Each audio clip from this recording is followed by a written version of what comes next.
பாரத பிரதமர் நரேந்திர மோடி அவர்கள் நவம்பர் 8, 2016 அன்னைக்கு டிமானிட்டைசேஷன் கொண்டு வந்தார். இந்த டிமானிட்டைசேஷன் எதுக்கு கொண்டு வந்தாருன்னா, பிளாக் மணியை ஒழிக்கிறதுக்கும் அது மட்டும் இல்லாமல் டெரர் ஃபண்டிங்கை ஒழிக்கிறதுக்கும் கொண்டு வந்தார். அது மட்டும் இல்லாமல் டிமானிட்டைசேஷன் கொண்டு வந்ததுனால நிறைய பயன்கள் வந்து நம்ம நாட்டில் நடந்திருக்கு. இதுல முக்கியமான பயன்கள் என்னன்னு பாத்தீங்கன்னா, ஃபர்ஸ்ட் 500 ரூபா நோட்டுக்கும் 1000 ரூபா நோட்டுக்கும் அட்ரஸே இல்லாம இருந்தது. அட்ரஸே இல்லாம இருந்ததுன்னா யார்கிட்ட 500 ரூபா நோட்டு இருந்தது, யார்கிட்ட 1000 ரூபா நோட்டு இருந்ததுன்னே தெரியாம இருந்தது நம்ம நாட்டுல. இன்னைக்கு பாரத பிரதமர் அந்த டிமானிட்டைசேஷன் கொண்டு வந்ததுனால எல்லா 500 ரூபா நோட்டும் எல்லா 1000 ரூபா நோட்டும் பேங்க்ல டெபாசிட் பண்ணதுனால முதல்ல ஒரு 500 ரூபா நோட்டுக்கும் ஒரு 1000 ரூபா நோட்டுக்கும் பேன் நம்பர்ல வந்து மேப் ஆயிருந்தது. அது மட்டும் இல்லாம எல்லாரும் 500 ரூபா நோட்டையும் 1000 ரூபா நோட்டையும் பேங்க் அக்கௌண்ட்ல போட்டுதான் அதை வந்து மாத்தினதுனால ஒரு 500 ரூபா நோட்டும் ஒரு 1000 ரூபா நோட்டும் யாரு டெபாசிட் பண்ணாங்கன்னு மெயினா தெரிய வந்தது. இது தெரிய வந்ததை வச்சு என்ன பண்ணாங்கன்னா, இன்கம் டாக்ஸ்ல கிட்டத்தட்ட 17 லட்சம் பேருக்கு நோட்டீஸ் கொடுத்தாங்க. இந்த 17 லட்சம் பேர் நோட்டீஸ் கொடுத்ததுல கிட்டத்தட்ட 9 லட்சம் பேர் வந்து நோட்டீஸ்க்கு ரிப்ளை பண்ணியிருந்தாங்க. இந்த 9 லட்சம் பேர் வந்து 13 லட்சம் பேங்க் அக்கௌண்ட்டுக்கு வந்து என்னென்ன ஆதாரங்கள் இருக்கு அப்படின்னு வந்து ரிப்ளை பண்ணியிருந்தாங்க. அதுல பாத்தீங்கன்னா எவ்வளவு கோடி அதுல கவர் ஆயிருந்ததுன்னா 2,87,000 கோடிகள் மதிப்புள்ள ரெஸ்பான்ஸ் வந்து இன்கம் டாக்ஸ் டிபார்ட்மெண்ட்க்கு கிடைச்சது இந்த டிமானிட்டைசேஷன்னால. இது ஏன் வந்து முக்கியமான பயன்னா, ஃபர்ஸ்ட் ஆஃப் ஆல் 500 நோட்டும் 1000 நோட்டும் நம்ம நாட்டுல எந்த பகுதியில் இருந்ததும் தெரியாது, யார்கிட்ட இருந்ததும் தெரியாது. அது மட்டும் இல்லாம ஆர்பிஐ வெளியிட்ட 1000 நோட்டும் 500 நோட்டும் ஒரு வாட்டி பிரிண்ட் பண்ணாங்கன்னா 500 நோட்டை 2/3 நோட்ஸ் வந்து திருப்பி வரதே கிடையாது பேங்கிங் சேனல்ல. 1000 நோட்டு பாத்தீங்கன்னா 1/3 1000 நோட்டு வந்து திரும்பி பேங்கிங் சேனலுக்கே வராம இருந்தது. இந்த டிமானிட்டைசேஷன் ஸ்டெப்னால ஒருத்தரும் போயிட்டு யாரெல்லாம் 500 நோட்டு வச்சிருந்தாங்களோ யாரெல்லாம் 1000 நோட்டு வச்சிருந்தாங்களோ பேங்க்ல டெபாசிட் பண்ணதுனால ஃபர்ஸ்ட் யார்கிட்ட அந்த பணம் இருந்தது தெரிய வந்தது. ரெண்டாவது என்னன்னா, நிறைய ஏழைகள் வந்து டிமானிட்டைசேஷன்ல வந்து பாதிச்சாங்கன்னு சொல்லி ஒரு அறிக்கை நிறைய பேர் சொல்லிட்டு இருக்காங்க. ஏழைங்க ஃபர்ஸ்ட் யாருன்னு தெரிஞ்சுக்கணும். ஏழைங்க கிட்ட 500 நோட்டோ 1000 நோட்டோ நிறைய இருந்திருக்க வாய்ப்பே கிடையாது.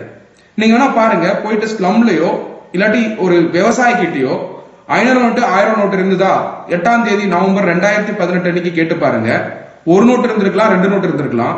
யார்கிட்டயுமே வந்து கத்தையான நோட்டு கிடையாது. கத்தையா நோட்டு யார்கிட்ட இருந்ததுன்னா ஊழல் பண்ணவங்களும் கருப்பு பணம் வச்சிருந்தவங்க தான் வந்து கத்தையா வந்து 500 நோட்டு 1000 நோட்டு வச்சிருந்தாங்க. அவங்களுக்கு தான் இது பாதிச்சதே தவிர ஒரு ஏழைக்கோ ஒரு விவசாயிக்கோ பாதிக்க சான்ஸே கிடையாது. ஏன் பாதிக்க சான்ஸே இல்லைன்னா, அவர்கிட்ட இருந்த ஒரு நோட்டோ 2 நோட்டோ போயிட்டு பேங்க்ல அமைதியா போய் மாத்திக்கிட்டாரு. யார் இதை எதிர்த்தாங்கன்னா, யாரெல்லாம் வந்து நிறைய காசு வச்சுக்கிட்டு அந்த காசை வந்து எப்படி மறைக்கணும்னு பார்த்தாங்களோ அவங்க தான் வந்து இந்த திட்டத்தை வந்து எதிர்த்தாங்க. இதை தவிர டிமானிட்டைசேஷன்னால இன்னைக்கு நம் நாட்டுல இன்கம் டாக்ஸ் பே பண்ணவங்க வந்து உயர்ந்திருக்கு. 2014 பாரத பிரதமர் வந்து ஆட்சிக்கு வந்த பொழுது 3.5 கோடி கிட்டத்தட்ட இருந்த டாக்ஸ் ரிட்டர்ன் வந்து ஃபைல் பண்றவங்க இன்னைக்கு 7 கோடி 60 லட்சம் பேராக உயர்ந்திருக்கு. நம் நாட்டுல 7 கோடி 60 லட்சம் பேர் டாக்ஸ் பேஸ் உயர்ந்ததுனால இன்னைக்கு இன்கம் டாக்ஸ்ல இந்த பட்ஜெட்ல 5 லட்சம் ரூபாய் வரைக்கும் வருமானம் இருக்கவங்க டாக்ஸ் பே பண்ண வேணாம் அப்படின்னு சொல்லி நடுத்தர வர்க்கத்துக்கு வந்து மிகப்பெரிய பயனை வந்து பாரத பிரதமர் நரேந்திர மோடி அவர்கள் கொடுத்திருக்காரு.